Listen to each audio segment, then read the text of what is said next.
وزیر اعظم شہباز شریف کی lieutenant colonel محمد علی شوکت شہید کی رہائش گاہ آمد، اہل خانہ سے تعزیت کی، شہید کے بلند درجات کے لیے فاتحہ خوانی کی۔ شہباز شریف نے کہا، ملک کی سلامتی کے لیے پاک فوج کی قربانیوں کو فراموش نہیں کیا جا سکتا، قوم اپنے شہداء اور اہل خانہ کی ہمیشہ مقروض رہے گی۔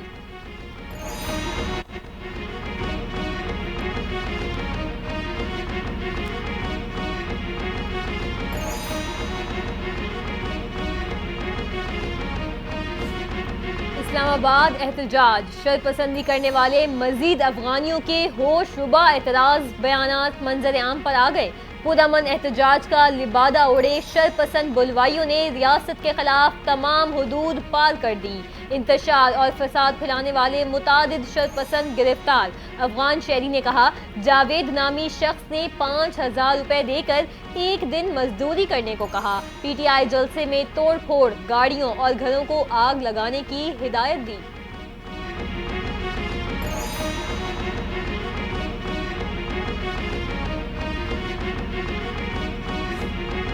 کیا سپریم کورٹ ڈیمز فنڈ میں موجود رقم رکھ سکتی ہے؟ چیف جسٹس نے دیا میر بھاشا اور محمد ڈیم فنڈز کیس میں وفاقی حکومت اور بابڈا سے معاونت طلب کر لی۔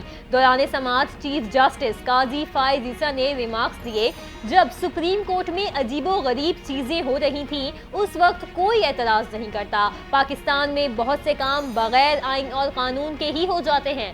سماعت جمعے تک ملتوی۔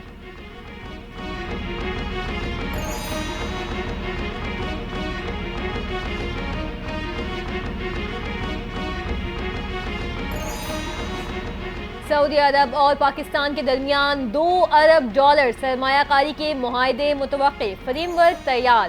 سعودی عرب کی جانب سے 2027 تک $5 ارب سے زائد کی مجموعی سرمایہ کاری ہوگی۔ مجموعی طور پر حکومتی اور نجی شعبے سے تقریباً 40 کمپنیوں کا وفد سرمایہ کاری کے لیے پاکستان پہنچے گا۔ زراعت، انفارمیشن ٹیکنالوجی، کنسٹرکشن مٹیریل کے معاہدے پر دستخط ہوں گے۔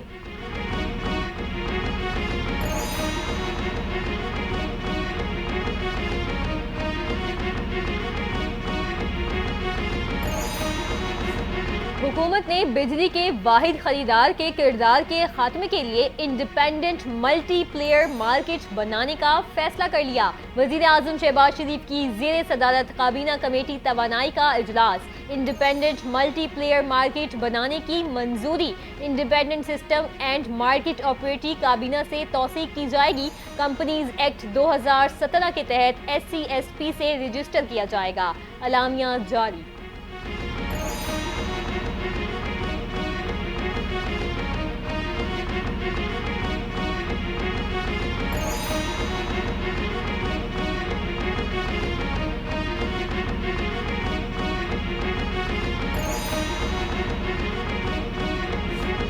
پاکستان نے افغان بارڈر نوشکی غزنالی سیکٹر میں افغان فورسز کی جارحیت ناکام بنا دی۔ افغان فورسز کی جانب سے پاکستان کی پوسٹوں پر فائرنگ کی گئی۔ پاکستان نے جوابی کارروائی میں افغان چوکیوں کو نشانہ بنایا۔ فائرنگ کا واقعہ باڑ کی مرمت کے دوران پیش آیا۔ افغان فورسز کو بھاری نقصان اٹھانا پڑا۔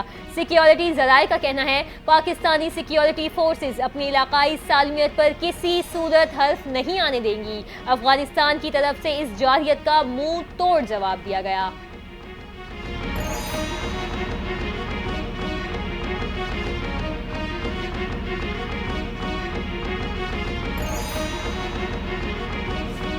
تحریک انصاف کے رہنما شیر افضل مروت نے خود کو زہر دیے جانے سے متعلق خبروں کی تردید کر دی۔ سوشل میڈیا پر ویڈیو بیان جاری کر دیا۔ کہا، گزشتہ کئی روز سے میری صحت کے حوالے سے کئی خبریں زیر گردش ہیں۔ میرے دھرنوں میں عدم شرکت کو بھی غلط طریقے سے اجاگر کرنے کی کوشش کی جا رہی ہے۔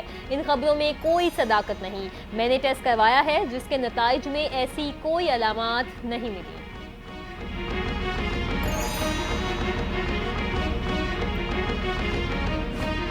پہلی خاتون محتسب پنجاب عائشہ حامد نے عہدے کا حلف اٹھا لیا۔ گورنر پنجاب سردار سلیم حیدر خان نے محتسب پنجاب سے عہدے کا حلف لیا۔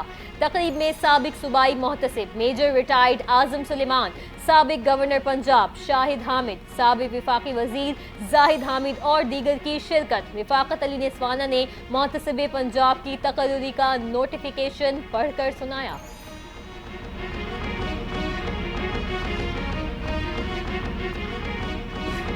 جن کی خود کوئی کارکردگی نہیں وہ دوسروں سے سوال کر رہے ہیں۔ وزیر اطلاعات پنجاب عظمہ بخاری کا مشیر خزانہ خیبر پختونخوا مزمل اسلم کے بیان پر رد عمل، کہا کے پی حکومت کا ریلیف سے کوئی تعلق ہے نہ کسان سے اور نہ ہی سولر پینل بانٹنے سے۔ بھائی یہ کر کیسے لیتے ہیں آپ لوگ؟ کے پی حکومت کے پاس روٹی سستی کرنے کا میکانزم تک نہیں۔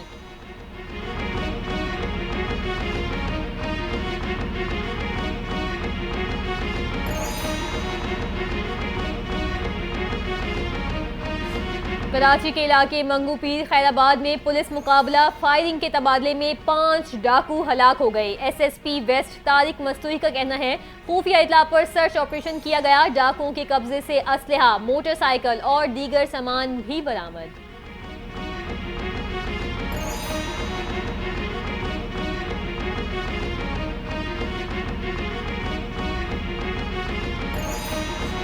لبنان پر اسرائیل کے حملے جاری، 24 گھنٹے کے دوران 36 افراد جاں بحق، 150 زخمی ہو گئے۔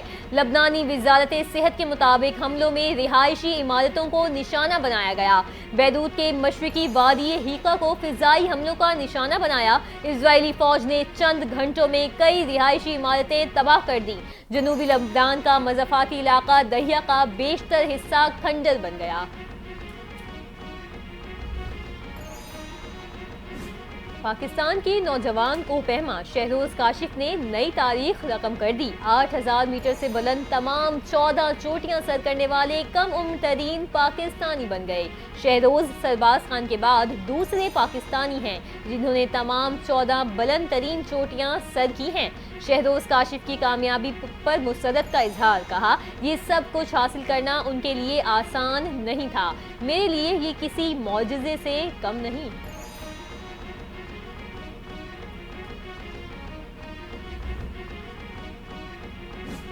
اور پاکستان کے معروف یوٹیوبر سعد الرحمان المعروف ڈکی بھائی اور ان کی اہلیہ عروب جتوئی کو گرفتاری کے بعد رہا کر دیا گیا۔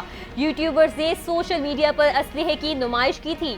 ڈکی بھائی اور عروب جتوئی کے معافی نامے کے بعد دونوں یوٹیوبرز کو چھوڑ دیا گیا۔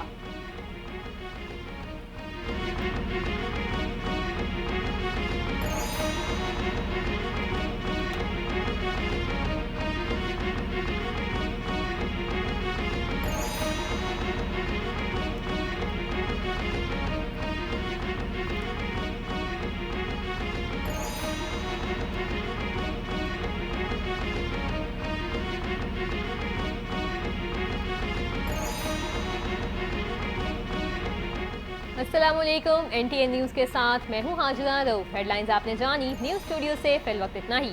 مزید خبروں اور اپڈیٹس کے لیے ہمارے ساتھ رہیے۔